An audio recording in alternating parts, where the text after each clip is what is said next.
Welcome, Construction Nation. This is episode 9. And I'm Sue Dyer, your host for Construction Dream Team, where I interview industry leaders and experts so you can learn how to build your construction dream team based on OPE, other people's experiences. The shortest way to success is to learn from others who've been there and done that. And I'm very excited to have our guest today, Donna Rehrmann. She is president of Stomper Company, a demolition company specializing in tenant improvements in an urban environment. Demolition is a highly competitive and dangerous segment of the industry, so I know that Donna will have a lot of great insights for us. Welcome, Donna. Thank you, Sue. It's good to speak with you. It's good to have you. So tell us a little bit about your journey to getting where you are today. Well, it's been a 40-year journey, and I have to say every day is something new and something different. My husband actually started the company as a backhoe owner-operator, and I was doing the books at night while working as a registered nurse during the day. I loved the variety of construction, so I quit nursing and went to work in our small little company. And of course, I had to do a bit of everything: accounting, estimating, HR, dispatching equipment, and occasionally I even had to drive a 5-yard dump truck. I think hiring our first employee and signing our first union agreement was a defining moment, but it was also very frightening. Could we afford it and pass on our costs? Were there too many working rules? A lot of misconceptions, but it all worked out. And in our conversation here today, too, I want you to share some about your leadership role you've had for decades now in the collective bargaining with the different construction crafts and how that has sort of played out for you. Because you just were talking about fear of becoming a union contractor. I think there's a lot of people who would be afraid of that. Once I got past that frightening first agreement, I discovered that I really did want to have a voice. And the first bargaining group that I joined, I think there were 12 of us. And we felt that we needed a specialty agreement for the concrete sawing and breaking industry. There were things in the master agreement that needed a bit of tweaking, I think, to fit our industry, especially in the private sector. So the 12 of us approached the operating engineers and the laborers. They listened. We were able to craft a specialty agreement, and 25 years later, those agreements are still in place, which I think is really important. I think my leadership role in collective bargaining was an evolutionary process. Early on, I think when I went through the first bargaining session with the specialty agreement, I came to the conclusion that organized labor was an important strategic partner for my company if we were going to continue to grow. And I'm not sure I had a lot of negotiating skills, but honesty and truthfulness was my hallmark. And I think it's important to apply those principles as we discuss provisions of the collective bargaining agreement or even proposed provisions, because you have to be able to talk about what works and what doesn't work for the industry. And then finally, I had to get beyond thinking what was best for my company to thinking what was best for the industry. And somehow it comes right around to benefiting your company. Currently, I co-chair a labor craft committee for our 400-member contractor association. And our union partnership has evolved into such a collaborative effort, and it's built on trust and mutual respect. We found a few years back that there were so many areas of mutual interest that could not be resolved during the bargaining cycle. So we now meet quarterly and also have an annual 2-day retreat where we work through a multitude of issues, all the regulations that really have an adverse effect on the construction industry, or the big one, how we're going to replace our aging workforce. I'm sure that a lot of the people listening are kind of in awe of such a relationship with the construction crafts, because you certainly don't hear a lot about this across the country. So this must be a unique relationship or unique approach. Can you tell us a little bit more on what advice you might give to others who are in a union market and need to build those kind of relationships? What might they do to start? I think your first start is to contact your local contractors association, because they are going to be able to tell you what agreements are in place and discuss the agreements with you. I think we're finding more and more so that we have more in common with the trades than we have to fight about. And especially with all the regulations and the rules coming down, whether it's break time and lunch hours, which is always a big issue, we have to be able to work around it. And I think your CBA becomes critically important. And the unions are taking such a huge role in training the employees and administering all the benefits. And that's just something that the small contractor really does not have the resources to do. So I think your first stop is find that a contractors association that has the agreements that you need to be signatory to. That sounds like great advice. I know my background is there with you in the collective bargaining, and been my experience is that if we really understand the interests of labor and management, the interests are overlapping, interdependent. And just like on a construction team, it's a unique kind of relationship. Certainly, some markets are not unionized and some are.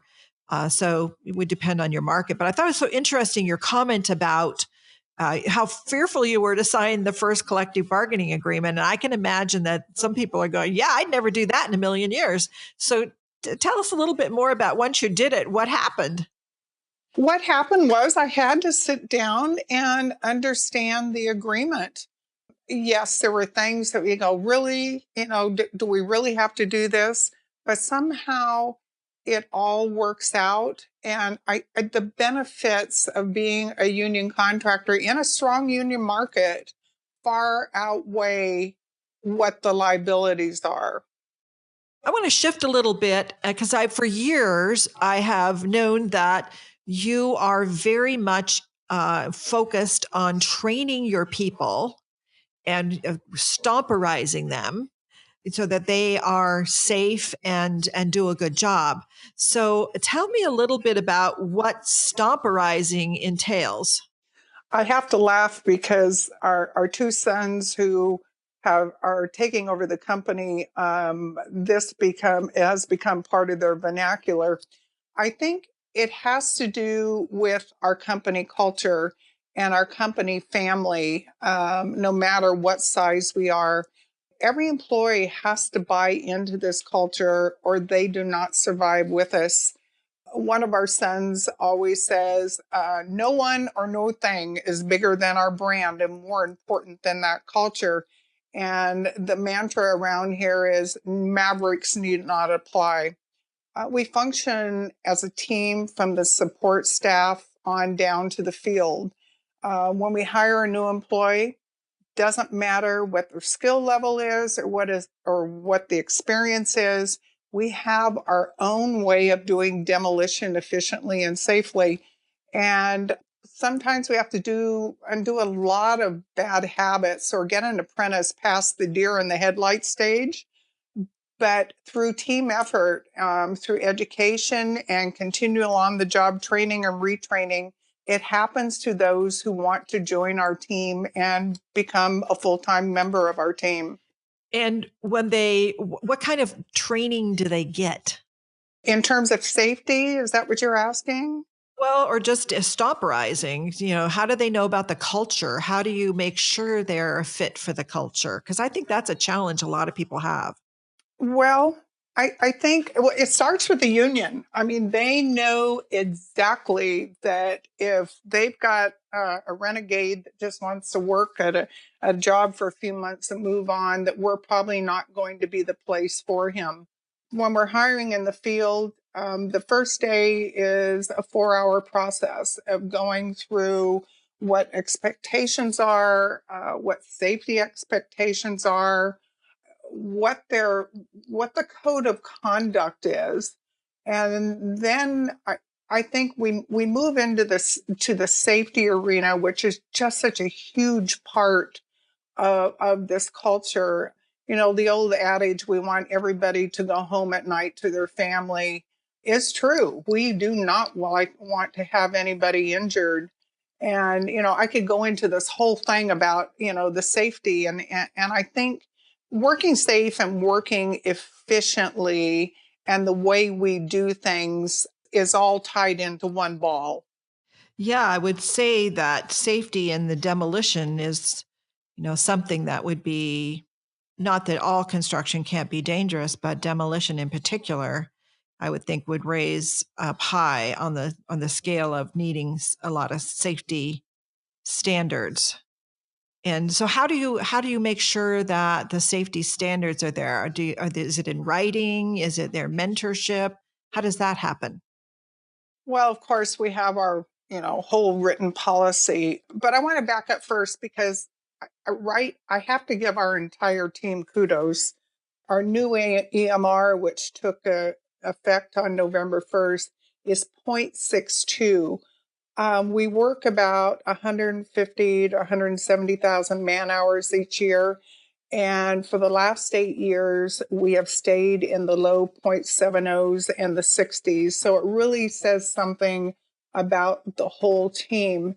Safety begins with me and everyone in management. You can't just talk about it and say, oh, you got to be safe. It becomes part of your company culture. We set the standards of behavior and then we enforce them. Management has to be willing to spend money for top-notch equipment, personal protective gear, and training. Our employees, I just looked it up this morning, they currently spend about 20 hours each year in formal classes in addition to the job training. We have about 9 structured classes that we schedule each year. It can include bobcat training and retraining, forklift, scissor lift, fall protection. And I might add that the laborers union is doing all of that training in-house for us, which is just a huge benefit. Interestingly enough, the classes are voluntary, but we pay the employee to take the class, and we have about a 90% participation rate, which I think is pretty high. Employee buy-in into the safety culture is extremely important. And if they don't buy in, it's not going to work. If I get a bit granular, I think our project managers perform a safety analysis before the project even begins. Then daily, the job hazard analysis is done each morning with all hands participating. And the key is, I think, that they are not just told what the hazards are and, oh, you guys got to be safe.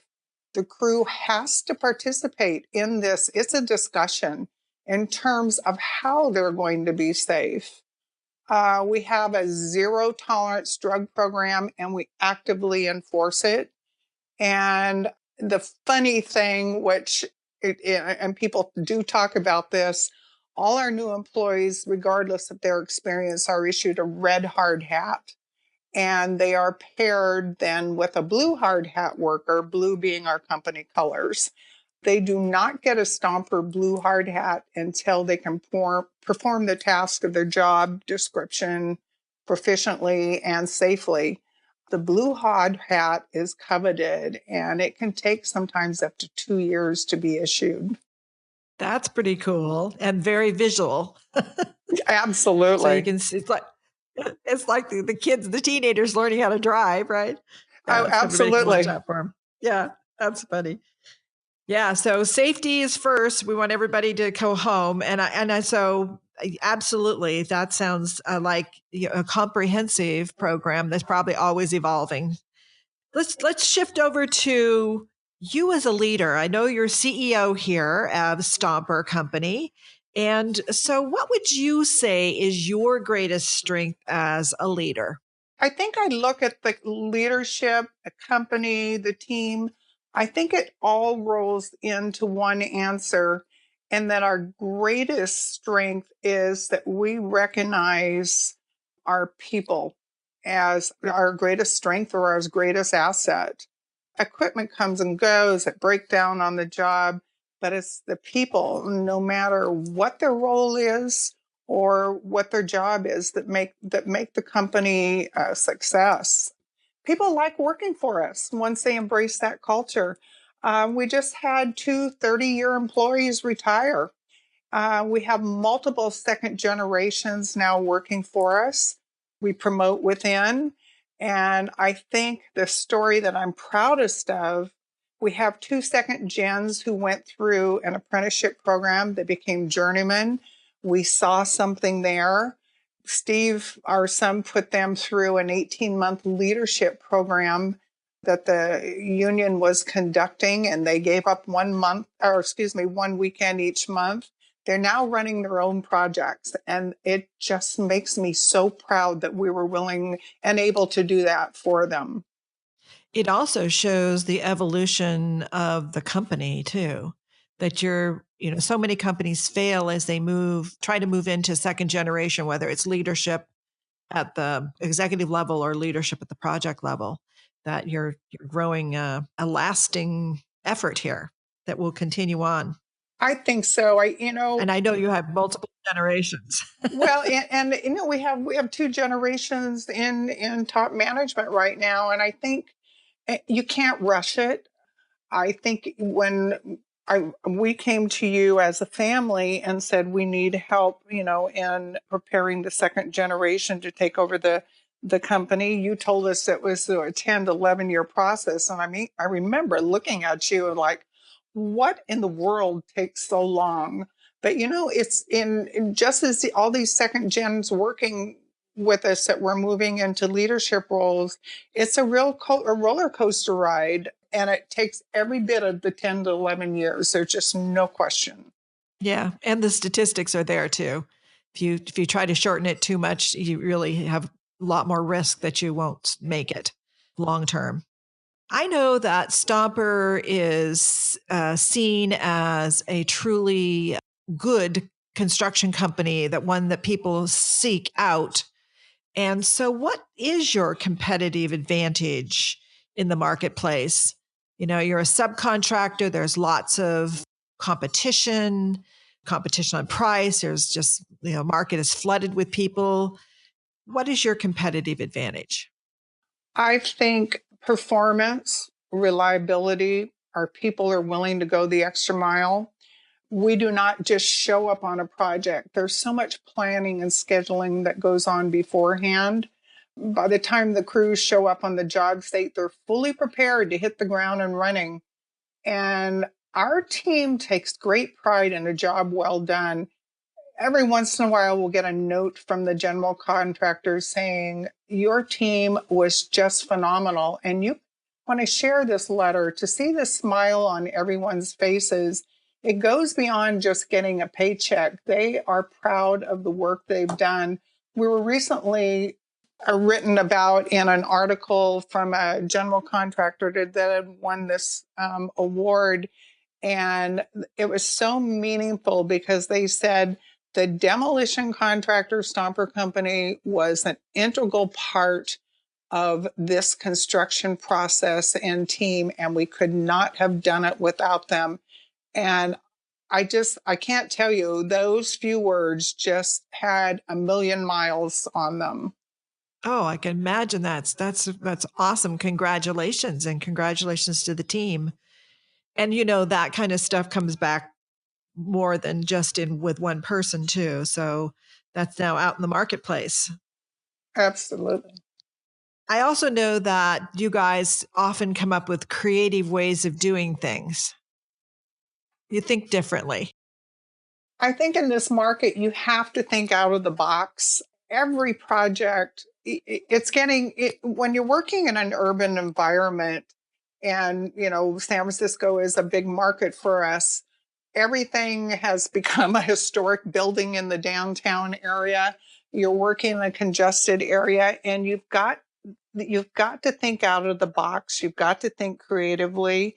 You've got to invent new equipment or adapt new equipment to the job. And I think that's what we're known for.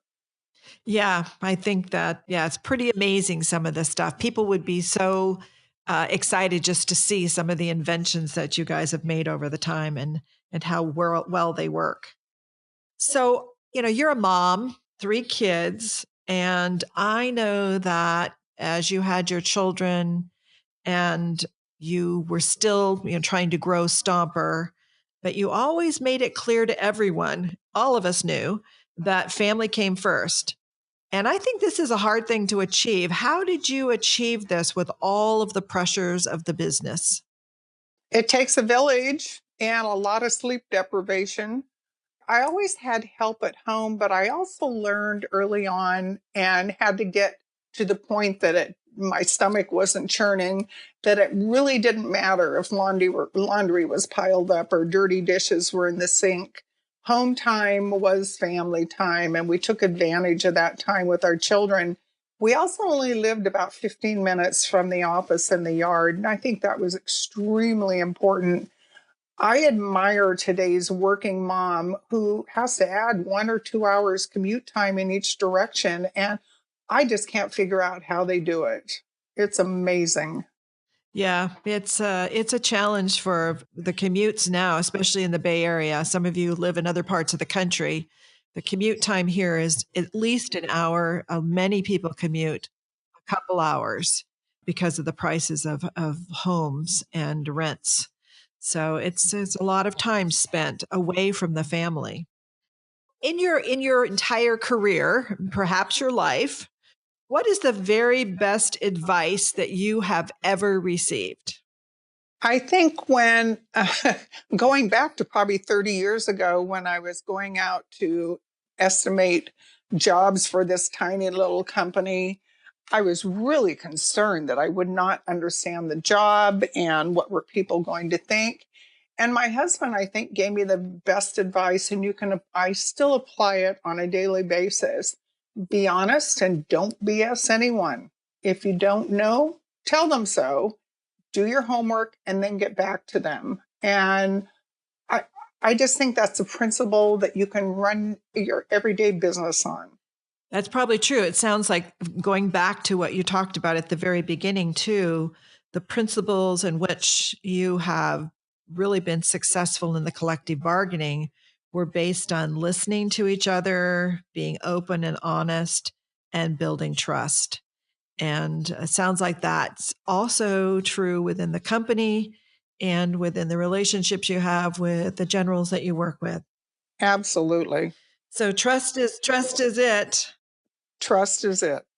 But I don't see it a lot in the industry. What might we do to build trust more as an industry? I think you've got to be honest with people. There's such a difference sometimes just between the male and female psyche.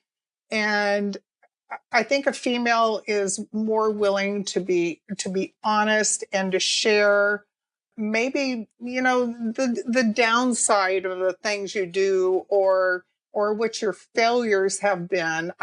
The egos have to go by the wayside if you're going to establish these relationships. There's no question. Not every job is a success. Not everything you do is a success. But you know what? You just realize it and move on. That's probably hard for everyone. If you're really vested in something, your ego or your self-worth gets tied up into it. It's hard to let go of that. And then it colors everything.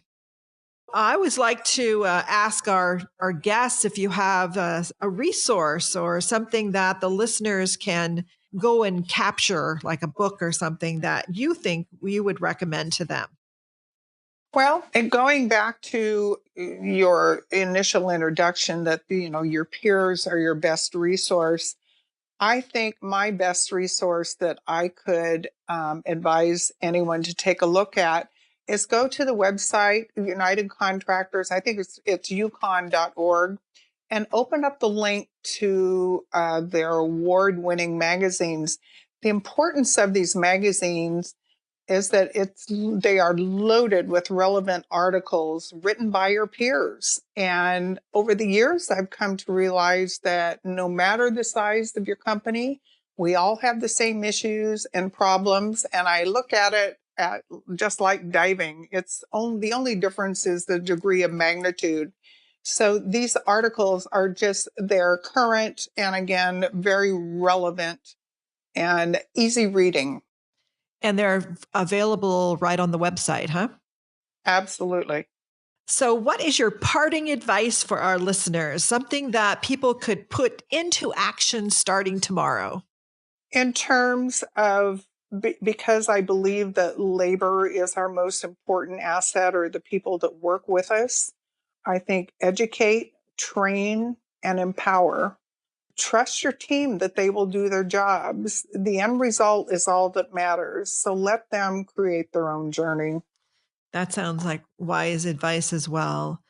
I'm so appreciate you coming and spending time with us, Donna, and sharing your insights. And I know it's been a lot of decades in the works, and some of the parting advice you just gave me is what I'm hearing from others who have been around for a long time. So listeners, take heed. There's a lot of wisdom in that you can take into your projects and into your team. And so Construction Nation, dream teams don't just happen. They're built one step at a time. Send out this episode to your team so that they can help you. The more people you have helping, the faster you can build your construction dream team. Please head on over to constructiondreamteam.com to sign up for our newsletter and to subscribe. Thank you for joining me today and Donna, and I will catch you next time.